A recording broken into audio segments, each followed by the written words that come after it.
ఆంధ్రప్రదేశ్లో ఇల్లు కట్టుకునే వారికి శుభవార్త. కేంద్రం నుంచి సాయం అందుతోంది. కాకినాడ జిల్లాలో సొంత స్థలం ఉన్నవారికి కేంద్రం గృహాలు మంజూరు చేసింది.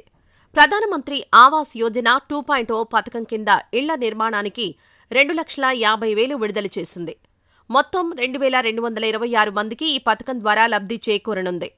ఏపీ ప్రభుత్వం చొరవ తీసుకోవడంతో కేంద్రం నుంచి నిధులొచ్చాయి. కాకినాడ నగరపాలక సంస్థతో పాటుగా జిల్లాలోని సామర్లకోట, పిఠాపురం, పెద్దాపురం, తుని మున్సిపాలిటీలు, గొల్లప్రోలు, ఏలేశ్వరం నగర పంచాయతీల్లో ఈ పథకం అమలు కానుంది. 2 సెంట్లు లేదా సెంటున్నర స్థలం ఉన్నవారికి ఇళ్లు మంజూరు చేశారు. వీరి నుంచి కూటమి ప్రభుత్వం దరఖాస్తులు స్వీకరించింది. దీంతో కేంద్రం నుంచి 2,50,000 సాయం అందింది. మరోవైపు ఈ పథకంలో డ్వాక్రా మహిళలకు బ్యాంకు ద్వారా అదనపు రుణం కూడా ఇస్తారు. 3వ విడతలో మరో 189 ఇళ్లకు డీపీఆర్ పంపారు. దీనికి ఆమోదం రావాల్సి ఉంది. అయితే కేంద్రం చేసిన సాయంతో పాటుగా రాష్ట్ర ప్రభుత్వం కూడా సహాయం అందించే అవకాశం ఉంది.